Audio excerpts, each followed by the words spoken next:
What's up, Hawksuckers?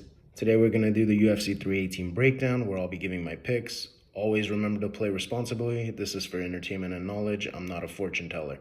That being said, let's get started with the early prelims. Carly Judice versus Nicole Cagliari is going to open the card. Carly Judice is coming off a win earlier this year via first round head kick knockout against Eunice Rubin. Prior to that, she had 2 split decision losses and a canceled bout. Nicole Cagliari is coming off a split decision loss to Ernesta in the beginning of the year. However, she was on a 4-fight win streak prior to that. I'm picking Nicole Cagliari on the opener. Judice is a good fighter, but I think she's still learning. Nicole, I think, is currently a more well-rounded fighter. She can strike. She has grappling. She's equipped with submissions, as she's shown in the past. She's currently a plus 275 underdog, so get the pick in before the odds change. Moving on, we got Bruno Ferreira versus Jackson McVeigh. Bruno Ferreira lost via submission at UFC 308 against Abus Magomedov via submission, but he also won via submission earlier this year at UFC 313 against Armen Petrosyan. Jackson McVeigh is transitioning from his LFA career. He will make his UFC debut this Saturday at UFC 318. He's undefeated with a 6-0 record, with all 6 wins coming via finish, including his most recent TKO win just last month. Typically, I hate picking fighters who are making their UFC debut because that mental and physical pressure against an established UFC fighter usually gives them a reality check where they realize this is an LFA or PFL. They're in the big leagues now. That being said, I'm making an exception here. Jackson McVeigh is a badass who's always looking for a fight. He literally fought last month and was set to fight Cedric Dumas 3 weeks ago if it wasn't for Cedric not being able to fight. So yeah, call me stupid, I don't care, but I'm going Jackson McVeigh here at plus 475. Let's go! Next, we got Ryan Spann versus Lucas Brzeski. It aches me even to discuss this fight or review their record. This one's gonna be short. Do yourself a favor and take the under, and it's at minus 175 right now, currently. Those can change.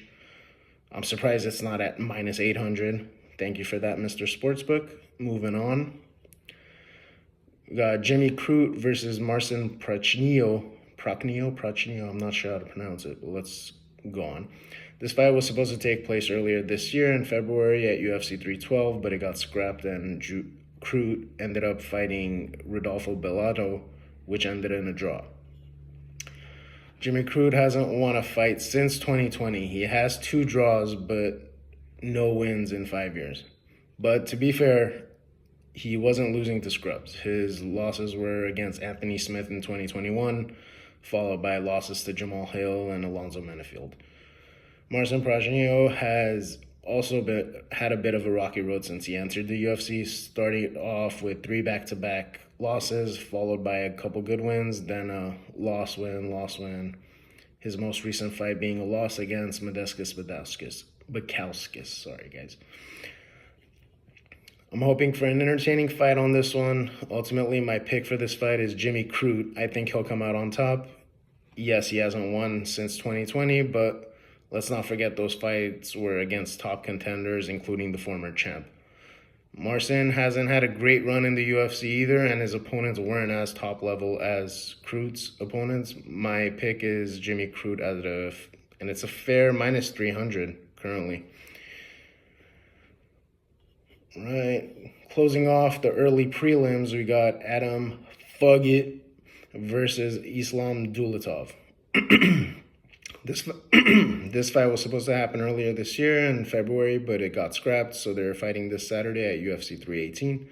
Adam is entering this bout with a 50-50 win-loss since entering the UFC, with his most recent fight being a win against Josh Kinlan a year ago. Guys, Dulatov is not losing this fight. He's never lost except for his first professional fight almost 6 years ago, which was by decision. He's going to win this fight decisively. He's currently at minus 600. I'll take him at minus 1200. I don't care. And honestly, take him at minus 600 now because I wouldn't be surprised if it gets closer to minus 1,000 by Saturday.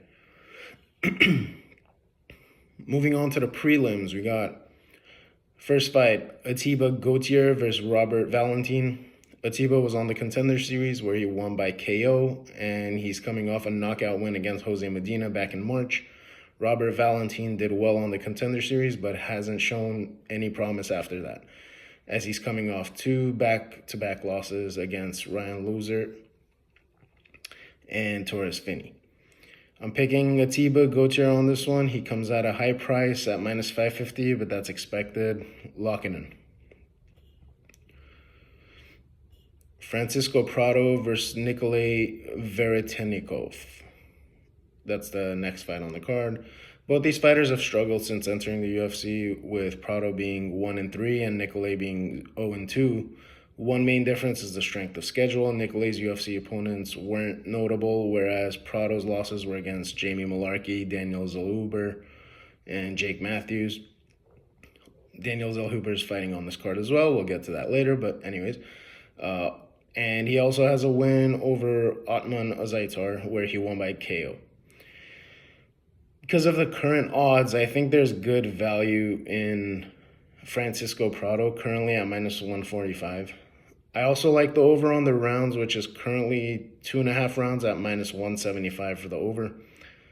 I like those two lines here, but leaning more towards Prado. Pick which one you like on that one. I like both those, Prado to win and minus 175 on the over. Next fight, we have Marvin Vettori versus Brendan Allen. Here's another fight on the card that was supposed to take place previously but got canceled.